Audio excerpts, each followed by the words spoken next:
no progress. Here this train wait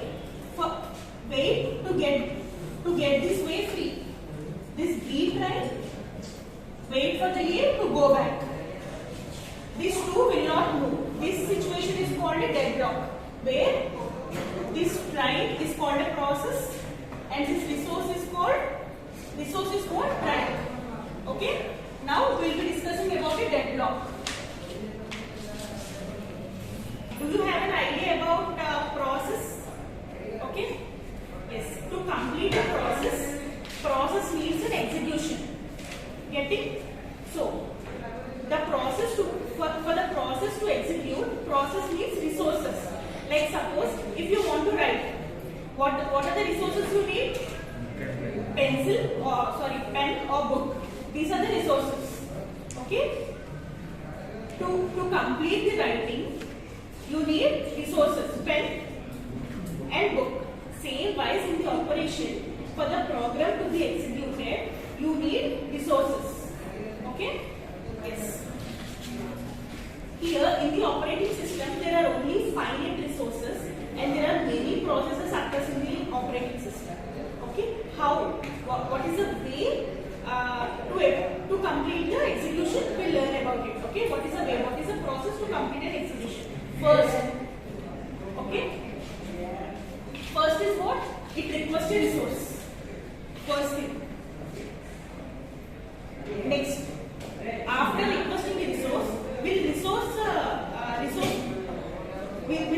get allocated to the process? No. Resource check that whether the resource is free or not. Okay? If it is free, if the resource is free, it will accept the request. Whose request? Process request. Next, use the resource. After allocating the resource to the process, it uses the resource. Okay? Uses the resource, program get executed and then release the resource. That's the process. Getting everyone? What are the three ways?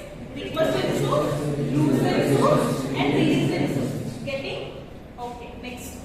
I have said to you, right? Deadlock is a situation where processes are blocked. Why the processes are blocked? Here, this process is blocked and this process is blocked. Why? Deadlock is a situation where this process is blocked because this resource is held with this process. Getting everyone? Okay? This is also waiting process. Let's suppose this is a process P1 waiting for a resource R1.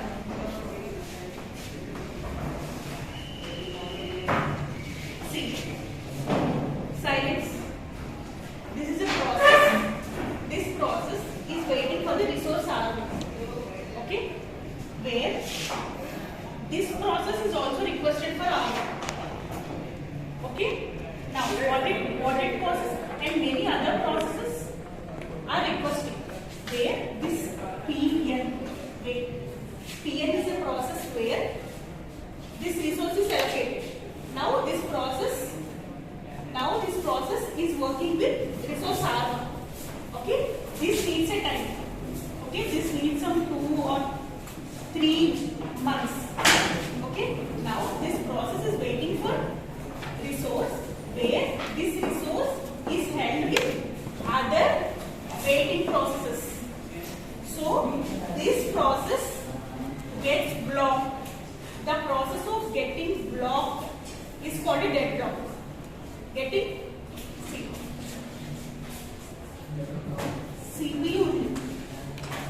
CPU memory.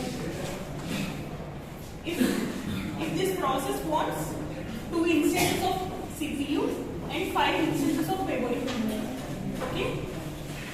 This process P2 wants 3 instances and 4 instances of memory. If this process is running with this resource CPU, then P2 is waiting. So P2 is waiting. So this situation is called a deadlock. Okay, deadlock is nothing but a situation where set of process. Here not only process 1, process and process 1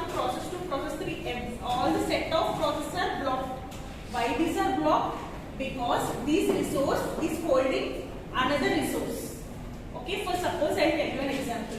Here two children are there. To draw, these children need a book. These children need a pencil. This child has a book and child 2 has a pencil. This child 1 is waiting to get a pencil and child 2 is waiting to get a book. None of them will do. So, neither C1 can't draw or neither C2 not. Okay, these both cannot draw.